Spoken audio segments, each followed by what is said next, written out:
Hello, welcome to DIY is my happy place. I'm Amy and today we're going to be doing gnome witches. I absolutely love gnomes. In fact, across the room I can see all my gnomes. I'll have to show you. I've started doing gnomes at Christmas time in 2020, and then I've done a gnome for every holiday. So I'm almost ready to wrap the year. I have witches gnomes. I'm working on scarecrow gnomes. Got to do some pilgrim gnomes for Thanksgiving, and then I will have an entire year's worth of gnomes. If you want to see how I create these gnomes, I'm going to show you the witches gnome today, but I have lots of tutorials and I'll put links down below so that you can go and see all different types of gnomes. I have to say, the favorite part of this gnome today, I've got a couple of witch gnomes here, is how I created my own way of making them stand and be sturdy. And I like it when they look like they're leaning on one hip or walking or whatever. There's so many things you can do when you use my technique. And I already have a tutorial showing a lot of different ways to make shoes. So if you want to see how to make a witch's gnome today, let's have some fun.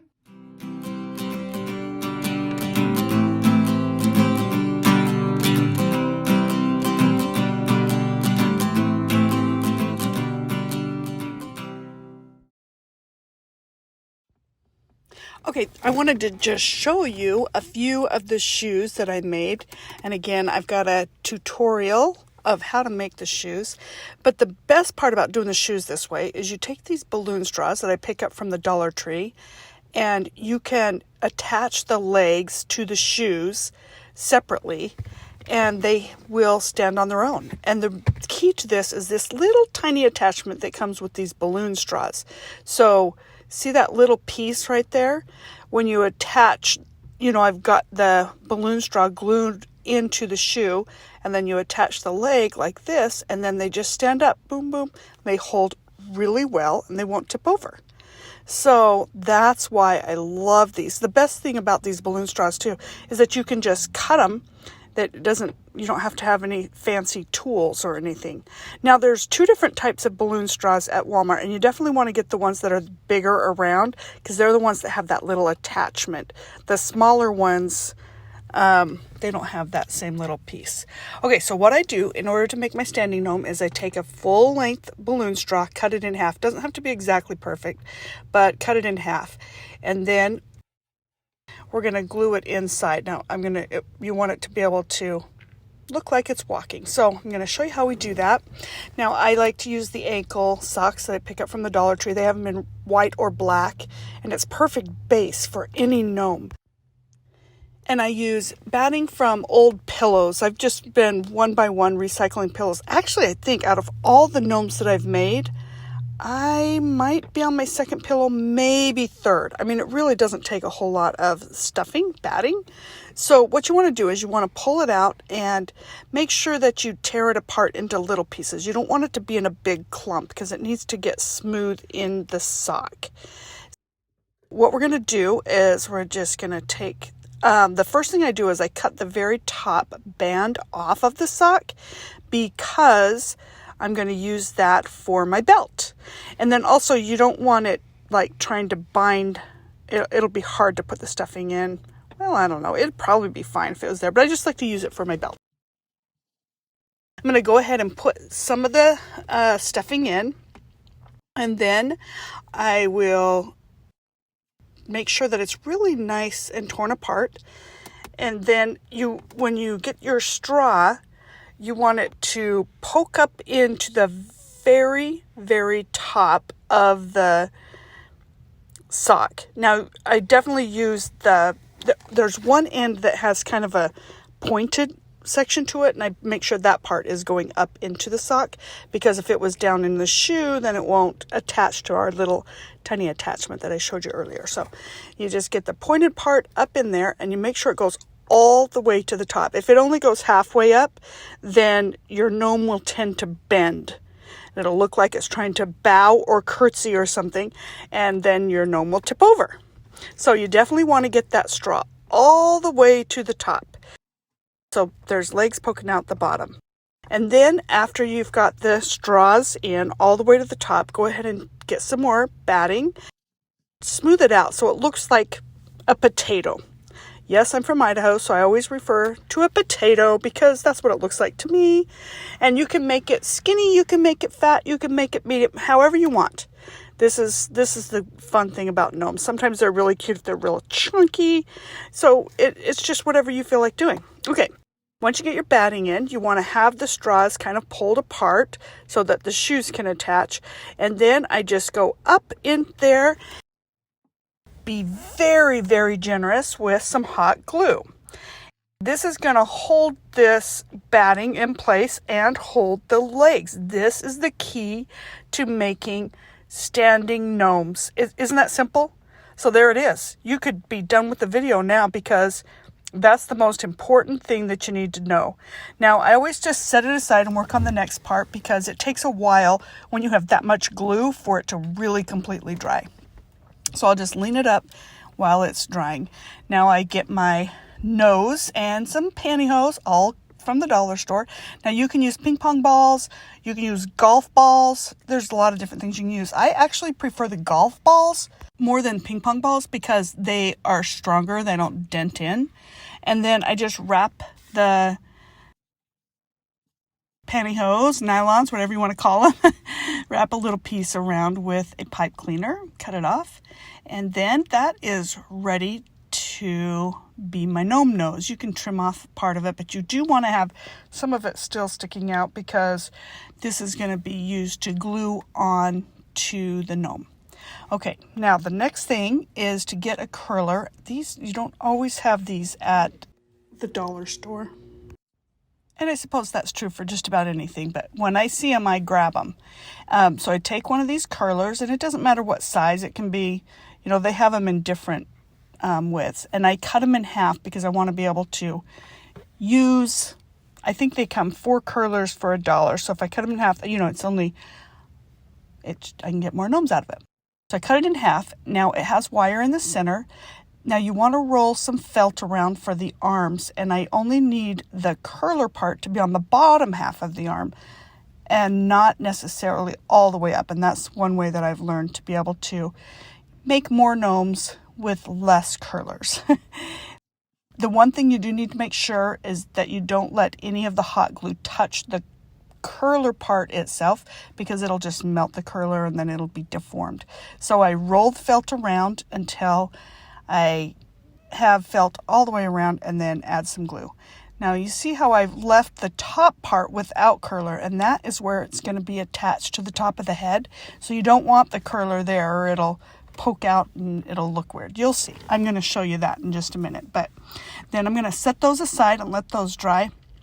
I like to trim the very bottom off so that the bottom of the sleeve looks even. It's poked up in a little bit too, and you'll see it better when I get the hands on. I love using the decorative balls for the hands. It's just kind of like Lego hands are always round or whatever. And so what I'm going to do, you can put glue on that little plastic part that's at the bottom of the curler and that doesn't melt. So I'll just add some glue there onto that little plastic thing and then glue the ball in. Now you want to make sure that it's also glued to part of the felt because that little plastic piece can pull out the wire and then you don't have the wire to make your arms bendable. So that's one thing that I always try to do is make sure that I get a little glue on the felt and then that holds in place really well. Okay, same thing. I'm just going to set that aside. Now I've got myself some black plates and I was looking at these plates and I was thinking, that looks exactly like what I want the brim of the witch's hat to look like. So that is what I'm going to use to make my witch's hat. So if you get a basic paper plate, then for the pointed part, I actually just cut off a back page of an old calendar. So it was kind of like cardstock. I didn't want to have to buy paper for it. So I just made my own, kind of like a party hat, pointed hat, and then just glued it around with hot glue. And so now you can use felt or you can use a tablecloth.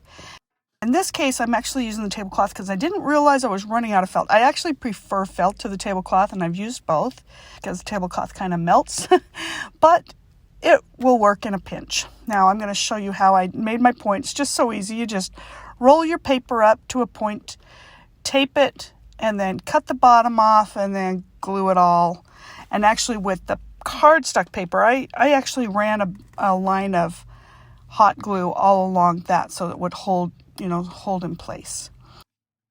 Our witch's hat is coming together. Then I'm going to get my matte black tablecloth that I picked up from the dollar store. The nice thing about this tablecloth is it can cover a lot of different things. I can make a lot of things with it, whether I'm making clothes for my gnomes or hats or whatever. So just take that and wrap it around my little pointed hat and glue it into place.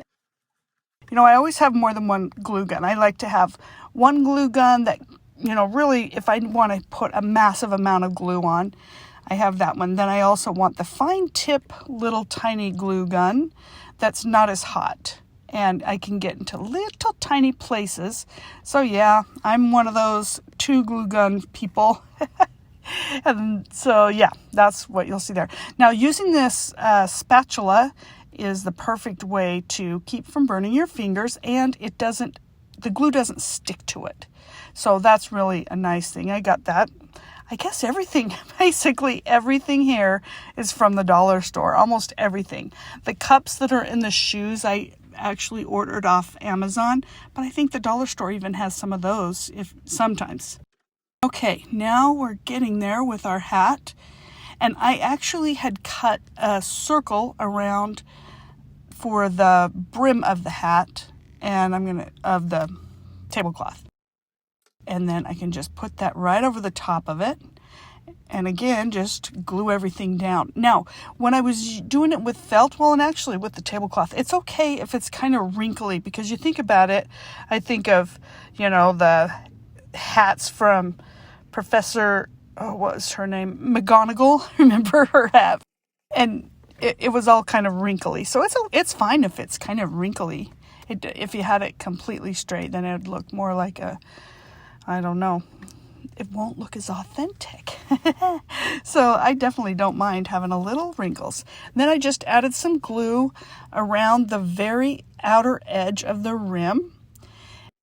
Then I can just trim around, get it ready for my embellishments. I actually am so happy with this. Okay, now I'm going to take a pipe cleaner and glue it and just a little bit of a twisty on the top of the hat, just to add a little bit more spunk to it and help it to look a little bit more like a witch, and going with this kind of purpley color. Then I also picked up some of this from the Dollar Tree, and it is a nice addition to the outer rim, or it can be used for hair. We'll decide how I'm going to do this. Maybe both. Okay, so once again, I'm just going to start gluing the pipe cleaner with my hot glue in a twisty motion and going around. And then when I get to the end of one pipe cleaner, I just glue on another one. It's just pretty easy to do here. Now our gnome witch's hat is coming together. I always keep my little spatula handy. This will be just perfect. Now you could do different colors. You could do green, purple, orange. Those are kind of Halloween witch colors in my opinion. So it's just whatever colors you want. I love that you can get the pipe cleaners in multicolors. Then they can be used for all different types of projects depending on your holiday and what type of gnome you're going to be making.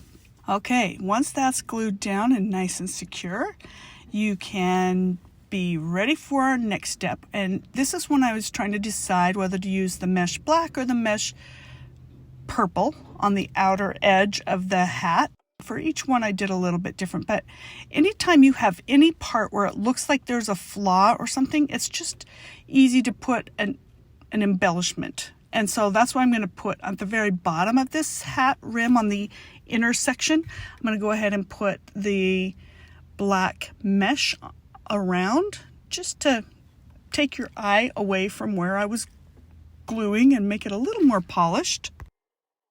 And actually on my first hat that I made, I just kept on gluing more layers until I couldn't see any flaws in the rim of the hat. Now I'm going to show you how we can attach. This is one thing that I like to do, is just to test it before I completely decorate the gnome body. I just want to make sure that it's actually going to stand like I want it to stand. If it doesn't seem like it's right, you can kind of maneuver the straws around a little bit.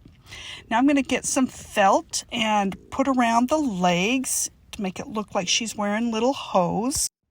You can do different colors of hose depending on what you have. You can use different fabric. I actually just prefer to use felt because I can get it from the dollar store and I can pick what color, but you could do really anything. Black or purple would look pretty. You could do stripes to look like little witches' legs. The sky's the limit on this one, so I just glue those felt on. Now you notice that I'm keeping the bottom part long. I want to keep some of the felt because when I put it on the shoe, I want it to continue on down past the part where there's the attachment. So it looks like the hose go all the way into the shoe. That's a mistake that I made once. I cut it too short and then I had to try to glue more on once it's on the shoe. Just trust me, you want to keep that long. Okay, now this is another plastic tablecloth that I picked up from the dollar store. And this is what I'm going to use for the skirt. Now, I always like to give a little bit of a cuff, ruffle, I don't know what you call it, on the very front, just to kind of break it up and so that it looks more like a real skirt. And so I just glue that on. Again, this is a plastic tablecloth with kind of that felty stuff on the back of it. So it is very meltable. That's, again, another reason why I love to have that little belt that I have from the sock to kind of hide where that melts. You could use regular fabric and make a skirt out of regular fabric too. I just kind of like the pattern of this, and it looked like it could be a witch's skirt to me. Then I just trim the bottom to get the skirt so it's a little bit shorter and more the length of what I was hoping for. Now I've got the part from my sock that I can wrap around and create a belt. Another thing that I like to do with my belts, I always make sure that I glue them down, because when you're handling the gnome, trying to move it from place to place, you don't want things to come dislodged. And that's one thing that I do, is I try to glue every single thing so that once your gnome is done, it's going to stay where it is. I love these sticker bedazzly, I don't know what. And they come in all different colors. Sometimes I spray paint them if they're not the color I want, so that they match with whatever I'm going with.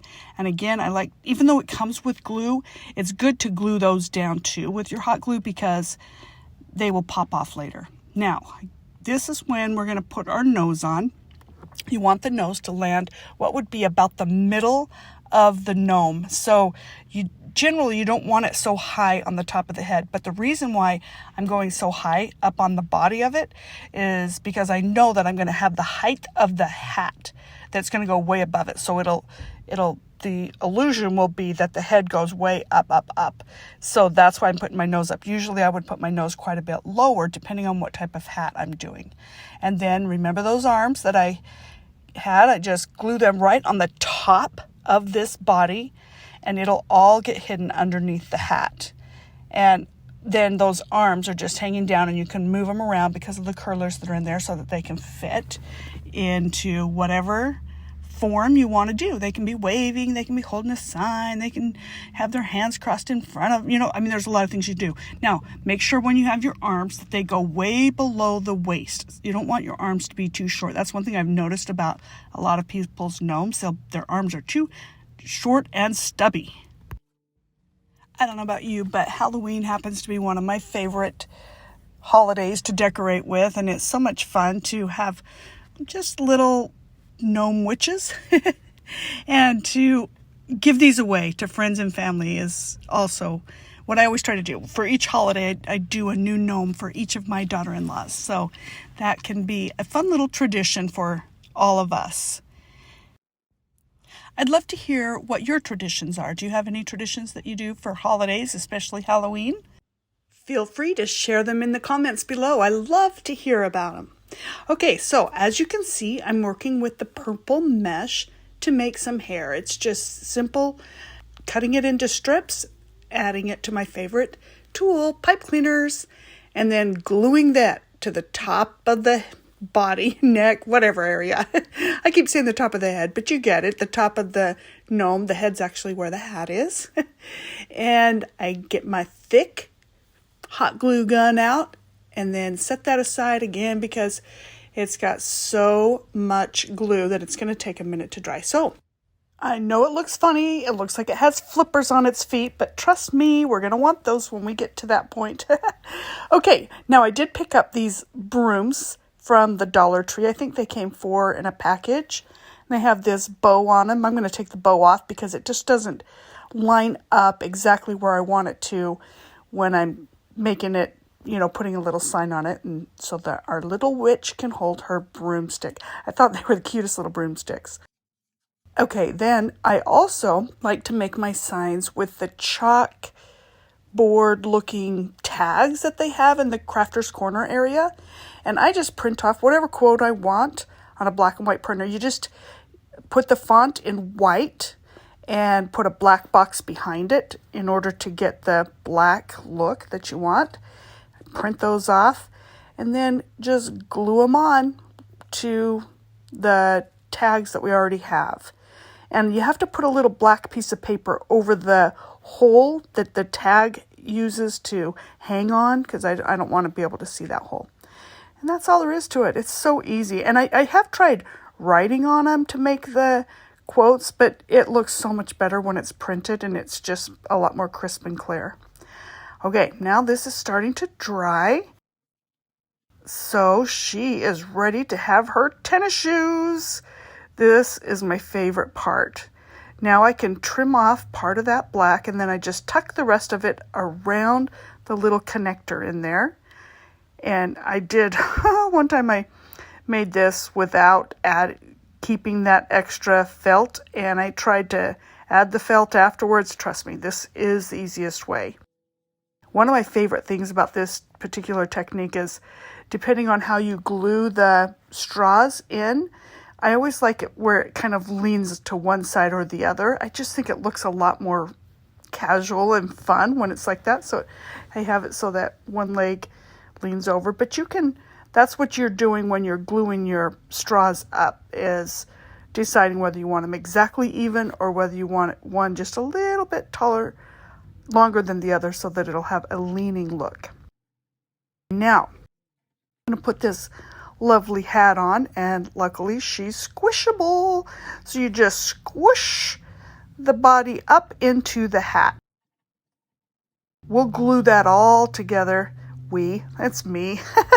I will glue that all up at every single part. I want to be completely strong so that I can pick it up and move it around and give it away, whatever.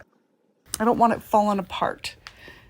Now, I'm going to glue the brooms to her hand and put the sign on it. But sometimes I like to reinforce it a little, Actually, the waist looks like it could use just a little bit more mesh, and then there we have it. That's all there is to it. I actually glued a little bit of her hair around the broomstick just to hold her into place. This one didn't need it, but I love this. This witch can be bribed with chocolate. These two little sisters are perfect for my Halloween decor. Or I can give them away to friends and neighbors, or my beautiful daughter-in-laws.